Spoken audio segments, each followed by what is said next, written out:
सर्व श्रोते हो आणि विशेषतः तरुण मुलामुलींनो, रामकृष्ण गोविंद.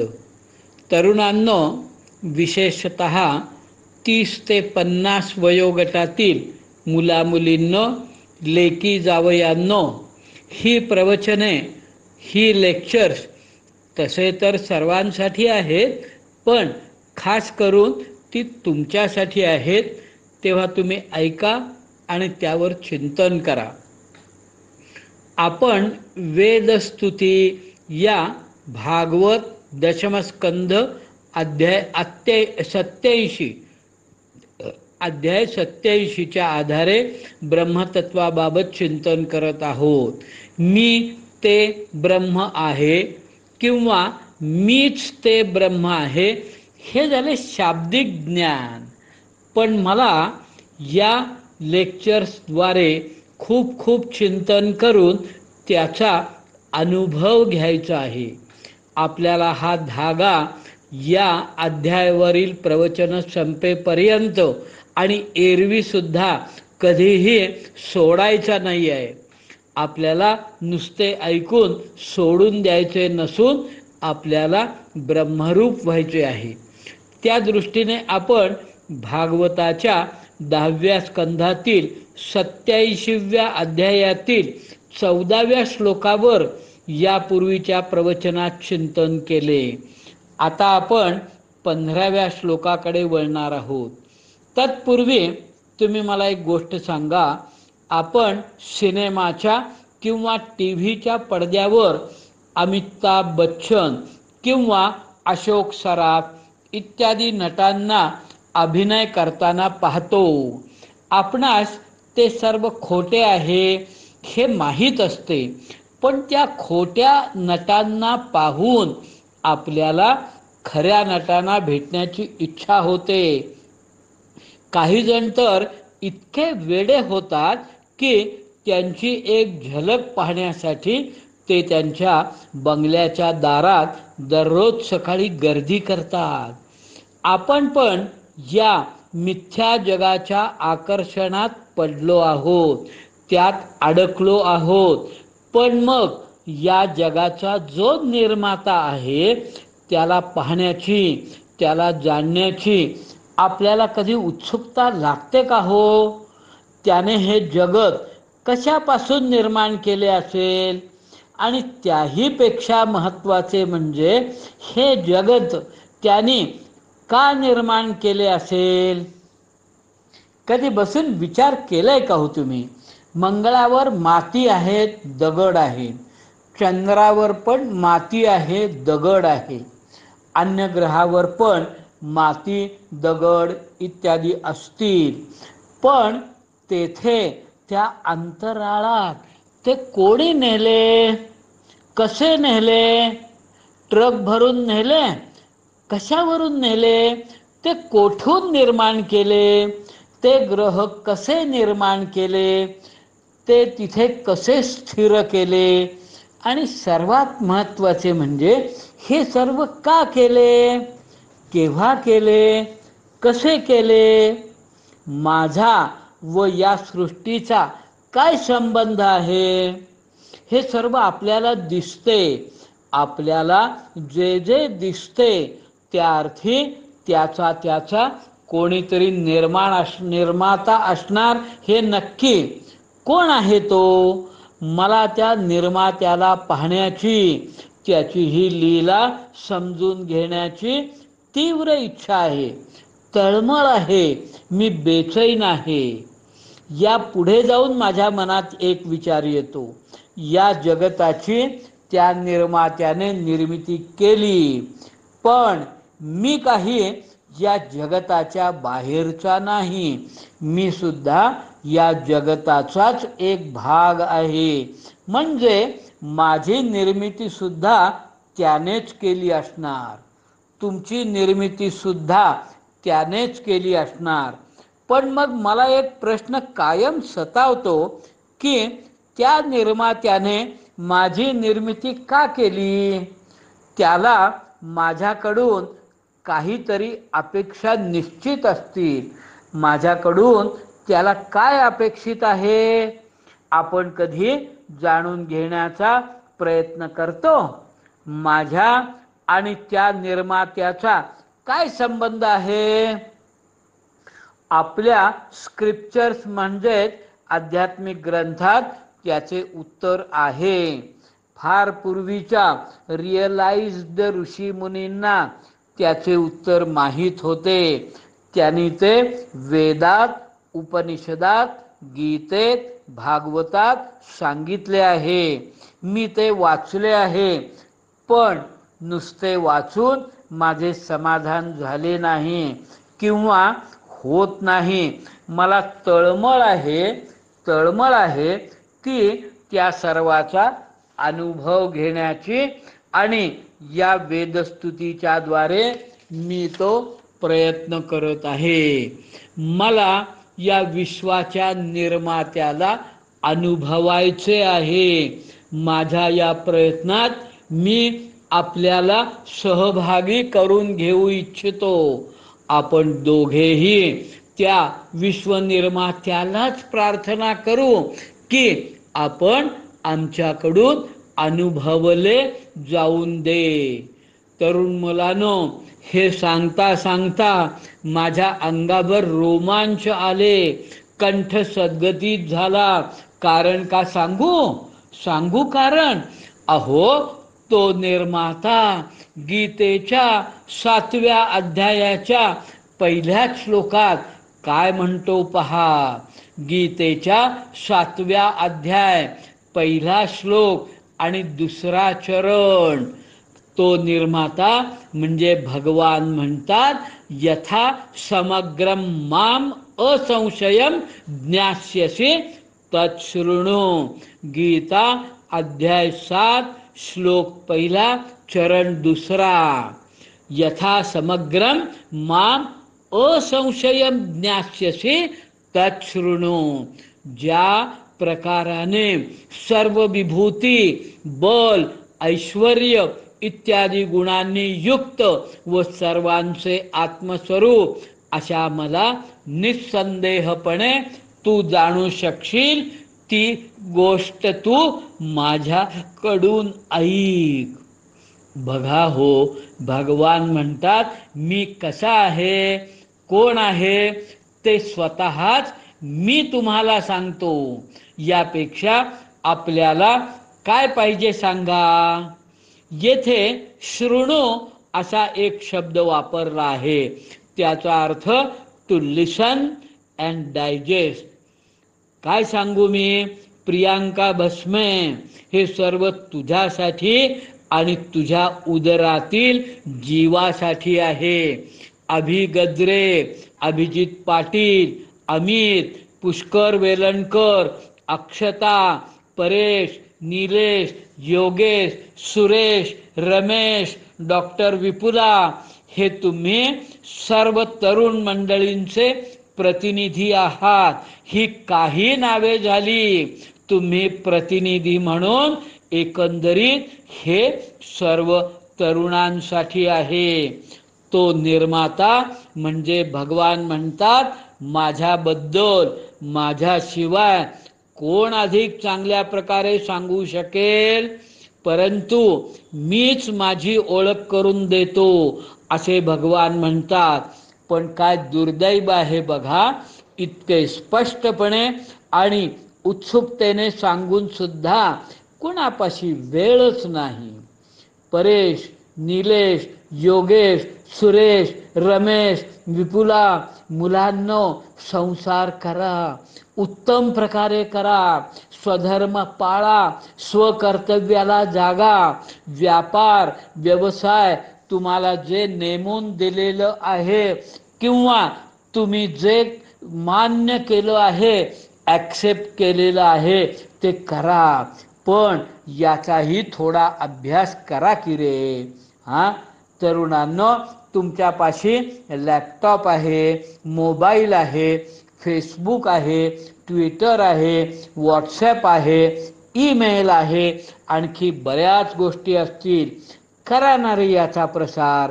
प्लीज तुमच्या फेसबुकवर टाका. प्रत्येकाने प्लीज तरुणांनो जागे व्हा.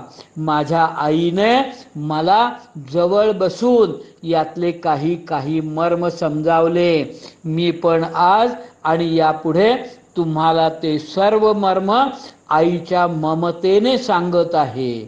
असो, प्रेमापोटी सांगतो. मी काही बोललो असेल, शब्द चुकला असेल तर राग मानू नका. आता आपण वेदस्तुतीच्या 15व्या श्लोकाकडे वळू. प्रथम मी तुम्हाला नेहमीच्या पद्धतीने या 15व्या मंत्राचा हिंदी अर्थ सांगतो आणि मग त्यावर आपण चर्चा करू. हा जो 15वा मंत्र आहे ना वेदस्तुतीतला, त्याचा अर्थ वाचतो.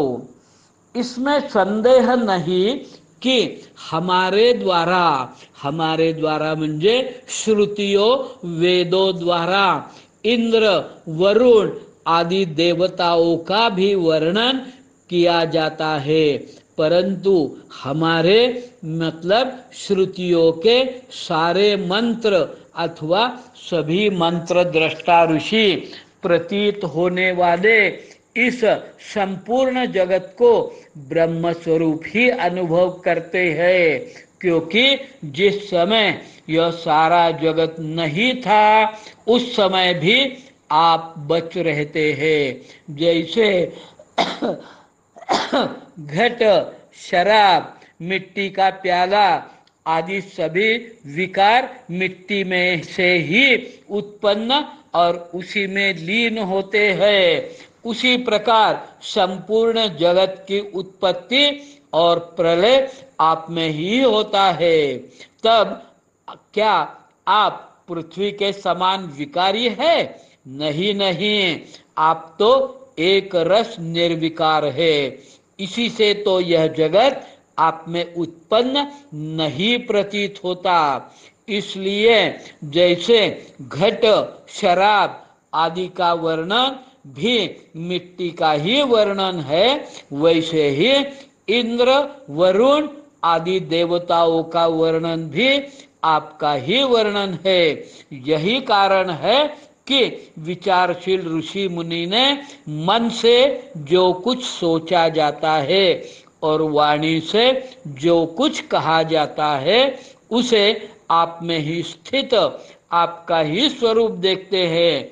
मनुष्य अपना पैर चाहे कभी भी कहीं भी रखे, ईंट, पत्थर या काठ पर कहाँ भी रखे होगा, वह पृथ्वी पर ही होगा, क्योंकि वे सब पृथ्वी स्वरूप ही है. इसलिए हम चाहे जिस नाम या जिस रूप का वर्णन करें, वह आपका ही नाम, आपका ही रूप है. 15व्या अध्यायाचा आपण हिंदीमध्ये अर्थ बघितला. ठीक आहे, काही समजलं असेल, काही समजलं नसेल, पण तुम्ही माझ्यावर अवलंबून राहा. मी तुम्हाला समजावून सांगतो. काय म्हणतात बघा. श्रुती म्हणतात आमचे सर्व मंत्र आणि हे मंत्र ज्या ऋषींना स्फुरले ते ऋषी आम्ही सर्वजण या प्रतीत होणाऱ्या जगतालाच ब्रह्म मानतो. प्रत्येक गोष्ट ब्रह्मस्वरूप आहे. मग त्या गोष्टीचे वर्णन म्हणजे ब्रह्माचे वर्णन नव्हे का? श्रोते हो आणि तरुणांनो, तुम्ही किंवा आपण सर्वजण लहानपणी बालपणी नागपंचमीला मातीच्या नागाबरोबर किंवा बेंद्राला मातीच्या बैलाबरोबर खेळलो. आठवतं का हो? ते बैल किंवा तो नाग मातीपासून उत्पन्न झाला, पण मग आज तो बैल किंवा तो नाग कुठे आहे हो? तुम्ही म्हणाला हो तो तर परत मातीत मिसळला, मातीमय झाला. पण मग तुम्हाला असे वाटत नाही का की पूर्वी माती होती, मध्यंतरी बैल आणि नाग झाला तरी मातीच होती आणि नंतर त्याची मातीच होणार आहे किंवा झाली. विचार करा. अगदी तसेच सृष्टीच्या उत्पत्तीपूर्वी, हे काहीही निर्माण होण्यापूर्वी एकच एक अविनाशी रसमय ब्रह्म होते. ज्या वेळेला सृष्टीचा नाश होईल त्यावेळेला त्यानंतर एकच एक अविनाशी रसमय ब्रह्मच उरेल. आणि म्हणून आज सुद्धा जे जे नामरूपात्मक दिसत आहे ना, ते सर्व ब्रह्मच आहे. पूर्वी सोने होते, मध्यंतरी त्या सोन्याच्या पाटल्या झाल्या, नेकलेस झाले, वाकी झाल्या, बांगड्या झाल्या, वगैरे वगैरे. ही सर्व नामरूपे वेगवेगळी दिसली तरी ते सोनेच होते. आणि नंतर ते दागिने वितळवल्यानंतर सोनेच राहणार आहे. मग मातीचा बैल, नाग इत्यादी खरे का माती खरी? सोन्याच्या पाटल्या किंवा वाकी खऱ्या का सोने खरे? तद्वत मला सांगा, नामरूपात्मक जगत खरे का ब्रह्म खरे?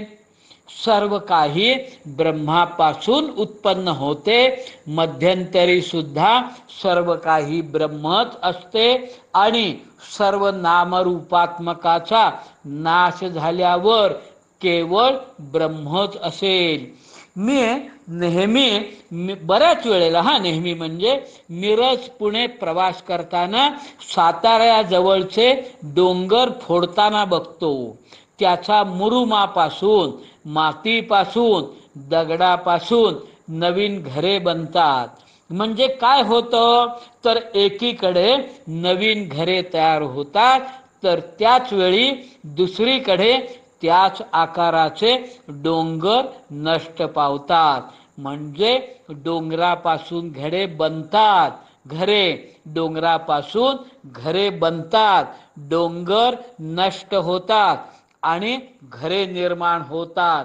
अव्याहत चक्र चालू आहे, सर्वत्र चालू आहे. तुमच्या गावाच्या आजूबाजूला पण असेच चालू असेल. मग ब्रह्माचे तसेच आहे का हो?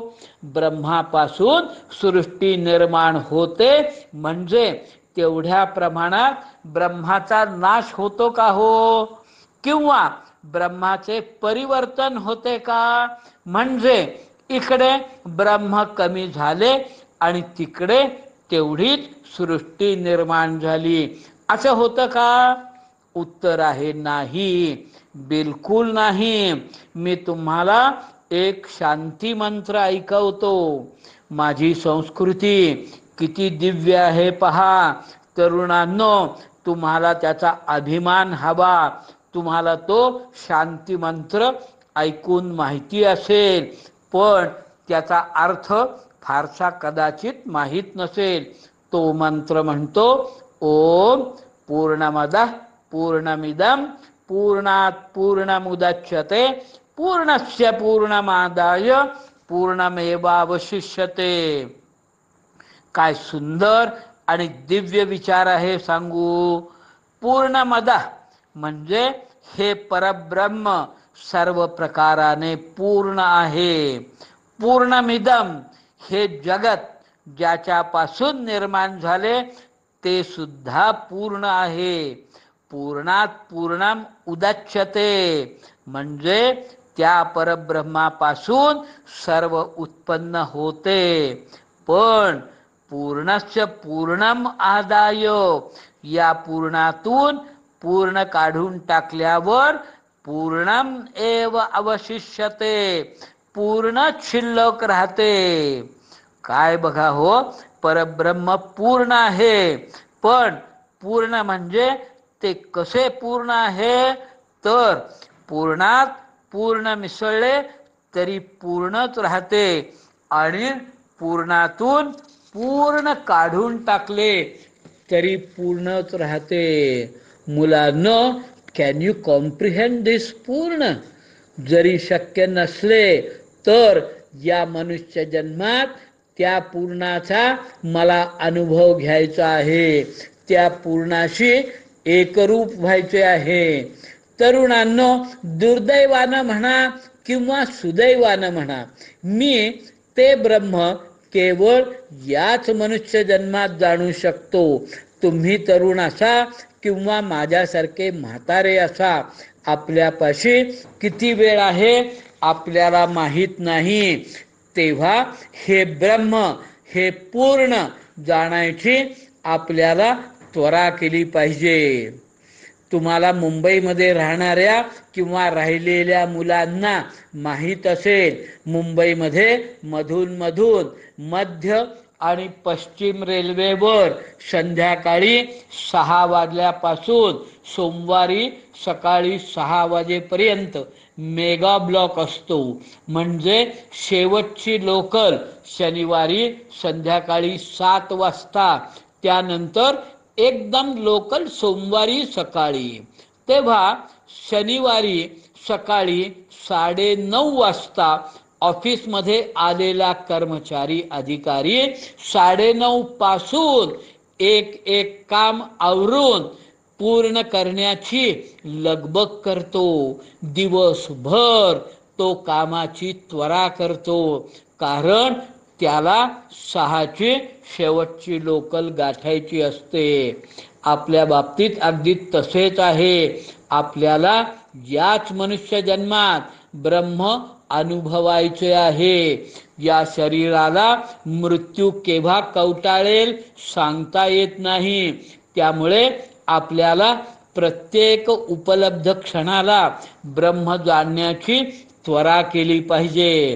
काय म्हटले आहे श्रुतींनी या 15व्या श्लोकात, की आम्ही या संपूर्ण जगात ब्रह्मस्वरूपाचाच अनुभव घेतो. संपूर्ण जगात या ब्रह्मस्वरूपाचाच अनुभव घेतो. जी दिसेल ती वस्तू, जे अनुभवाला येईल तो प्रसंग, जी व्यक्ती, मग ती सजीव असो की निर्जीव असो, जो दिसेल तो प्राणी, ही झाडे, नदी, पर्वत इत्यादी इत्यादी, डोळ्याला जे जे दिसेल, जे जे जाणवेल, जे जे अनुभवाला येईल, ते ते सर्व ब्रह्म आहे. आपण असा विचार करण्याचा कधी प्रयत्न करतो का हो? तरुणांनो, हा विचार फलवण्यासाठी मी महिन्यातून 1.5 महिन्यातून एकदा मिरजेहून बेळगावला जातो आणि लगेच त्याच पावली परत येतो. बेळगावच का म्हणाल तर मिरज बेळगाव व्हाया कोल्हापूर रस्ता चांगला आहे. मी एकटाच जातो. त्यावेळी मी त्या प्रवासातील 5, 6, 6.5 तासात सतत प्रयत्न करतो की ही मोटार म्हणजे ब्रह्म, पेट्रोल म्हणजे ब्रह्म, ड्रायव्हर म्हणजे ब्रह्म, रस्त्यावरील क्रॉस होणाऱ्या मोटारी, ट्रक, बसेस म्हणजे ब्रह्म, टोलवरील माणूस म्हणजे ब्रह्म, रस्त्यावर दिसणारा माणूस म्हणजे ब्रह्म, गाठ पडणारी म्हैस म्हणजे ब्रह्म, लागणारा तलाव म्हणजे ब्रह्म, बेळगावचा कुंदा म्हणजे ब्रह्म. जे जे दिसेल ते ते ब्रह्म, आणि ते ब्रह्म आणि मी ब्रह्म एकच आहे. या 5-6 तासाच्या प्रवासात 5-6 तासाच्या प्रवासात मला काय एनर्जी मिळते म्हणून सांगू? हे जे जे दिसते ना, अनुभवाला येते ना, त्या प्रत्येकाची निर्मिती ब्रह्मापासून झाली आहे. अहो, मी ज्याला 5.5 तास 6 तास असं वेळ म्हणतो ना, त्या वेळेचीही निर्मिती ब्रह्मापासून झाली आहे. श्रोते हो, मुलांनो, मी तुम्हाला काय सांगू सांगा. गीतेत एक श्लोक आहे. गीतेत श्लोक असा आहे, ब्रह्मार्पणम ब्रह्महविर ब्रह्माग्नौ ब्रह्मणाहुतम ब्रह्मैव तेन गंतव्यम ब्रह्मकर्म समाधिना. गीता अध्याय 4 श्लोक 24. यज्ञात अर्पण करण्याच्या स्तुर्वा म्हणजे ब्रह्म, हवन करण्यास योग्य असे द्रव्य म्हणजे ब्रह्म, कर्ता म्हणजे ब्रह्म, यज्ञातील अग्नी म्हणजे ब्रह्म, आहुती देण्याची क्रिया म्हणजे ब्रह्म आणि त्या यज्ञापासून प्राप्त करून घेण्याचे फळ म्हणजे सुद्धा ब्रह्म. 5000 वर्षापूर्वी सांगितलेले म्हणून इथे गीतेत यज्ञाचे उदाहरण दिले आहे.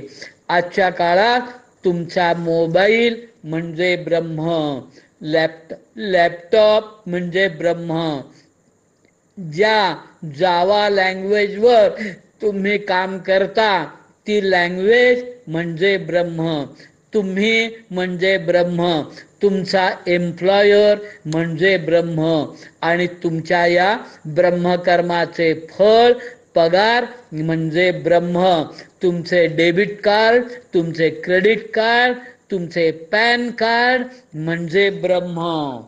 आपण असा विचार करू शकत नाही, स्वतःला फुलवू शकत नाही. मनाने ज्याचा म्हणून विचार केला जाऊ शकतो, तोंडाने जे काही बोलले जाऊ शकते आणि शरीराने जे म्हणून काही केले जाऊ शकते ते सर्व म्हणजे ब्रह्म. माणसाने कोठेही पाय ठेवला, मग तो लाकडावर असो, दगडावर असो, मातीवर असो, बर्फावर असो, कुठेही असो, तरी तो पृथ्वीवर ठेवला असेच होते. त्याचप्रमाणे माणसाने काहीही ऐकले, पाहिले, वास घेतला, खाल्ले, बोलले, स्पर्श केला, कोणत्याही अवयवाने काहीही केले तरी ते ब्रह्मच होय. कारण या विश्वात, या जगतात, या सृष्टीत, या निसर्गात, या ब्रह्मांडात ब्रह्माशिवाय दुसरे किंचित सुद्धा काहीही नाही. श्रोते हो, हा विचार सतत दृढ केला, सवय लावली तर ब्रह्माचा अनुभव घेणे अवघड नाही. येथपर्यंत आज आपण 15व्या श्लोकावर चिंतन केले. श्रोते हो आणि तरुणांनो, गृहस्थ धर्म सांभाळत, संसार करत, नोकरी व्यवसाय करत, स्वधर्म पालन करत, स्वकर्तव्य पार पाडत आपल्याला हे साधायचे आहे आणि त्यासाठी आपणा सर्वांवर भगवंतांची कृपा राहो हीच प्रार्थना. तरुणांनो, हे प्रवचन आणि यापूर्वीची प्रवचने क्रमशः जी झाली, या प्रवचनासहित आजपर्यंत 4 प्रवचने झाली. तुमच्या फेसबुकद्वारे याचा प्रत्येकाने फेसबुकवर ही 4ही प्रवचने टाकून आणि यापुढची प्रवचने टाकून ती तरुणांपर्यंत, सर्वांपर्यंत पोचवण्यासाठी याचा भरपूर प्रसार करा. ठीक आहे. तुम्हाला खूप खूप शुभेच्छा. रामकृष्ण गोविंद.